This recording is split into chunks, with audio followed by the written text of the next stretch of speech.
የተማርነው ኢለመንተሪ ልጆች ዛሬ በአካል ተመለከተሽ።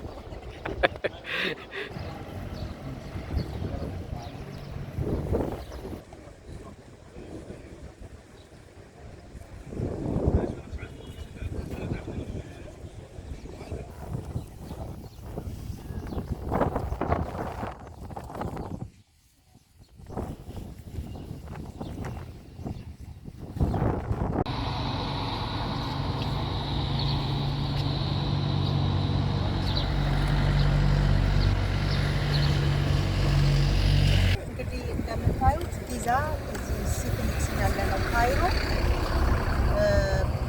አባይ ግብፅን እኩል ከፍሏት ነው የሚያልፈው።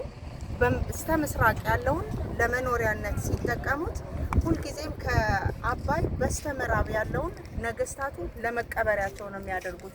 ይሄም ደግሞ በግብፅ ስልጣኔ ምዕራብ ፀሐይ ስለምትጠልቅበት ያንን የህይወት ማብቂያ ብለው ነው የሚያስቡት። ለዛ ነው መቀበሪያቸው ያደረጉት። በምስራቅ ደግሞ ፀሐይ መውጫ ህይወት መነሻ ስለሆነ መኖሪያቸውን በምስራቅ በኩል ያደርጉታል። ይሄ በጣም ስላስደነቀን ነው ለእናንተ የምናካፍለው።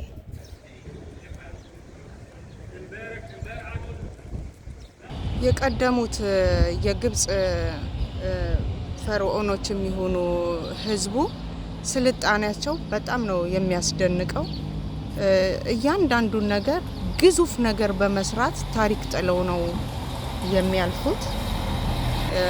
እንደገና እያንዳንዱ የሚያደርጓት ስዕላቸው ላይ፣ የድንጋይ ቀረጻ ጽሁፋቸው ላይ እያንዳንዷ ሚኒንግ አላት። እኛ አሁን እንደምናየው ይሄ መስቀል የሚመስሉት ከአንገት በላይ የውሻ ፊት፣ የንስር ፊት፣ የእባብ ፊት የሚያደርጉት ሁሉ ምሳሌ አላቸው። ሌላው ደግሞ በጣም ካስደነቀኝ የስልጣኔያቸው ውስጥ የመሚ አጠቃቀማቸው ነው። ሬሳኔ ማድረቃቸው። ይሄ ታሪካቸው፣ ይሄ የመሚው ነገር የመጣው ምን ብለው ያምናሉ? የሰው ልጅ እኛ በመንፈሳዊ መጨረሻ ላይ በዓለም ፍጻሜ የሰው ትንሳኤ ያለው ብለን እናምናለን በክርስትና እና እነሱም በዛ ዘመን ያምናሉ።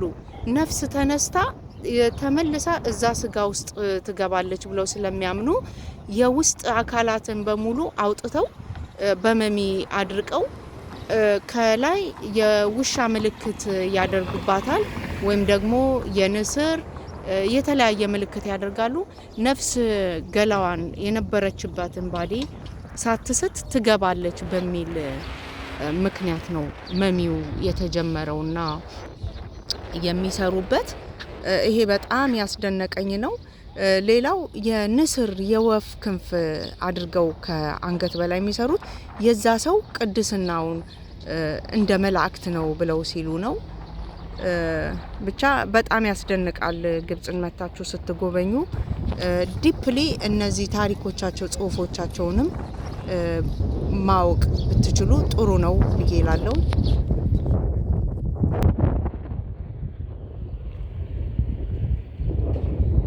ወይዘሮ ሲፊኒክስ ችን ትመስላለች። እንዴት አገኘሃት ሲፊኒክስን? ግሩም ነች። ከፒራሚዶቹ በተሻለ እሷን ያለ ሲፊኒክስ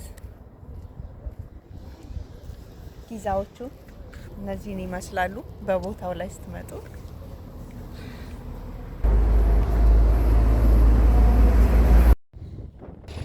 እነዚህ ከትልልቁ ፒራሚዶች ጎን እንደዚህ ትንሽ የምታዩዋቸው ነገስታቶቹ ትልልቁን ለራሳቸው፣ እንደዚህ ትንንሾቹን ደግሞ በልጆቻቸው ስም ነበረ የሚያሰሩት ይባላል በታሪክ።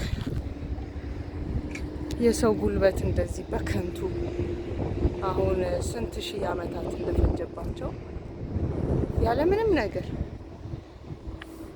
ብሎ ብቻ የቆመ ድንጋይ።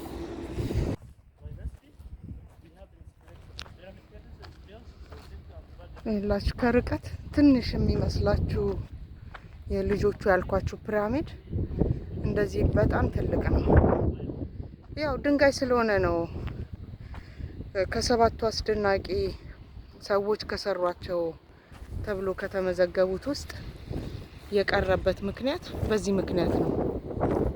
ሌሎቹ ፈረስ አንዱ የአርጤምስ ቱርክ ያለው አንድ ኮለመን የቀረች፣ እነዚህ ደግሞ እዚሁ እንደዚህ ቆይተዋል።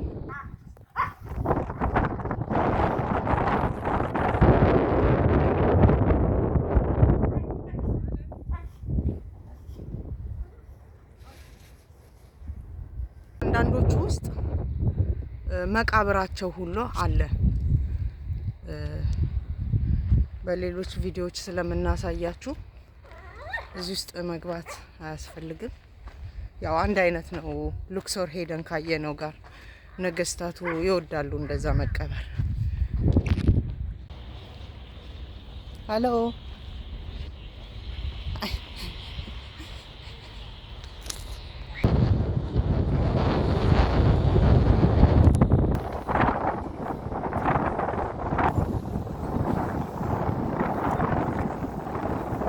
No, thank you, sir. No. See panorama, nice pictures, see pyramids online. We don't want to get all of this.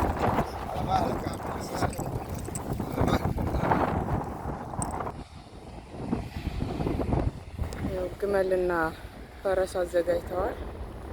ሀስል በጣም አለ። ማስገደድ በሉት በግመልና በፈረስ ለመሄድ ያስከፍላሉ። ለደከመው ሰው ጥሩ አማራጭ ነው። ያኛው እዛ ጋር የምታዩት ቆይ ቀረብ ብሎ አድርገው ፒራሚድ ኦፍ ኩፉ ይባላል። ይሄኛው ደግሞ ካፍሬ ይባላል። እዛ ማዶ ደግሞ የምታዩት ተለቅ ያለችዋ ትንሿ ተለቅ የምትለዋ ማንኩሬ ይባላል። የሚገርማችሁ እነዚህ ሶስቱም ትልልቆቹ የነገስታቶቹ ናቸው። እዛ ወዲያ ጋር የምታዩት በጣም ትልቅ ነው። አጠገቡ ስትሆኑ የዋናው የንጉሱ ሲሆን ይሄ ቀጣዩ የልጁ ነው። ይሄ ደግሞ የልጅ ልጁ ነው። ከጎን የምታዩት አነስ ያለች ከንጉሶች ሚስት የአንዷ ነው ተብሎ በታሪክ የተቀመጠ ነው ማለት ነው። እንዲህ ተሰርቶ ምንም ጥቅም ላይ አለመዋሉ እጅግ በጣም ያሳዝናል። የከተማዋን ሁሉ ድንጋይ ሰብስበው ድንጋይ በድንጋይ ላይ ከምረው እንደዚህ ምንም እያንዳንዱ ንጉስ ለራሱ እንደዚህ ነበረ ያስገነባ የነበረው በሰዎች ጉልበት እና ያ በጣም ያሳዝናል። አሁን እንዲህ ስታዩት ከሰባቱ አስደናቂ ከተደረጉ በሰው ልጅ ከተሰሩት ውስጥ ከቀሩት ውስጥ ፊዚካሊ እንዲህ በአካል ያለው ይሄ ጊዛው ብቻ ነው። የጊዛው ፒራሚድ ቱርክ ውስጥ አንድ አለች የአርጤምስ አንዷ ኮለመን ብቻ ያው እንደው ከመቅረት አትቁጠሩት፣ ግን ያው ተመዝግባለች። ሁለቱ ናቸው የቀሩት ከሰባቱ። ይሄ ግን በአካል ሁሉም ምንም ሳይሆን እንትን ብሏል። ኦፍ ኮርስ ምንምም ሊሆን አይችልም። ምክንያቱም አንዱ ድንጋዩ ራሱ እንደምታዩት የአንዱ ግዝፈት ከኔ በላይ ነው። ቁመቱ አንዱ በአንዱ ላይ ነው። ምንም ሊሆን አይችልም። እና የሰዎቹ ጉልበት ግን ወደ ኋላ ዘመን ተመልሳችሁ ስታስቡት እጅግ በጣም ያሳዝናል። ፈርዖኖቹ ለራሳቸው ደስታ ለራሳቸው ሲሉ የሰው ጉልበት ምን ያህል እንደተበዘበዘ ገባቸዋል። እዚህ ቦታው ላይ ስትመጡ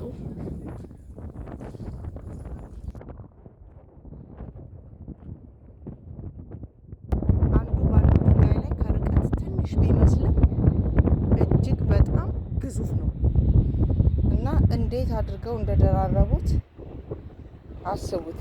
ይሄንኑ ፎርም እንዲይዝ እስቲ ታያችሁ ጠጋ አላደርገውና ይኸውላችሁ እያንዳንዱ ቶን ኦፍ ድንጋይ ነው። ወደ ላይ በሄደ ቁጥር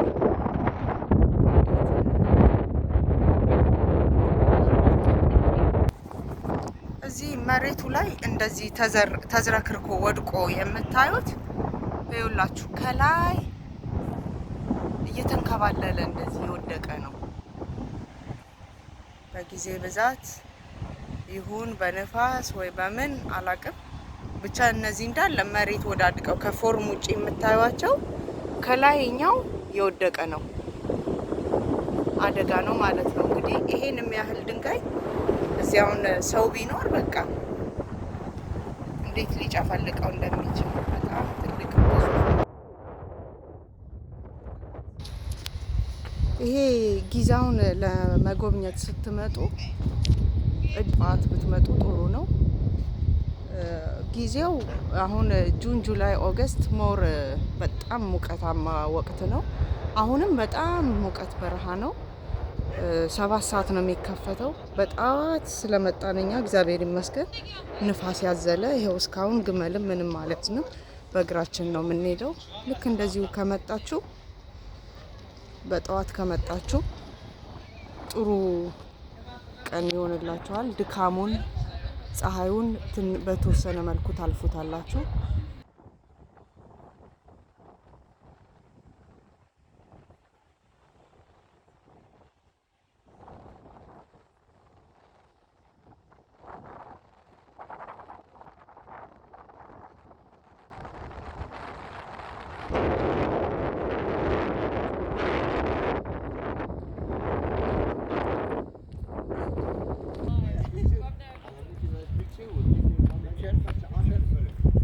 No, thank you, sir.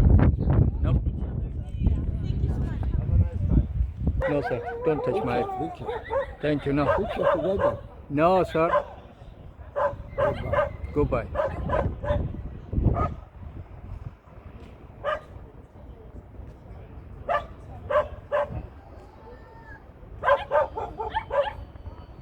እነዚህ የምናያቸው ፒራሚዶች በጠቅላላ ለፈርዖኖች መቀበሪያነት የተገነቡ ሲሆን ፒራሚዶቹን የገነቡት ሰራተኞች መቀበሪያ ቦታ ላይ የተገኙ አጽሞች እንዳለ የወገባቸው አጥንቶች የጎበጡና የእግርና የእጅ ጣቶቻቸው በስራ ብዛት ተጣመው እንደተገኙ ተመራማሪዎች ገልጸዋል።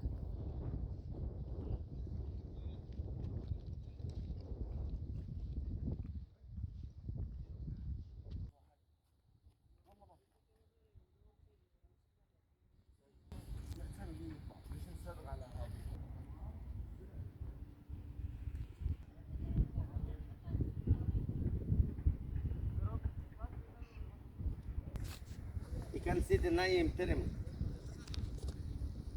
Look, excuse me, please. Hey, see this place. You show you my eyes.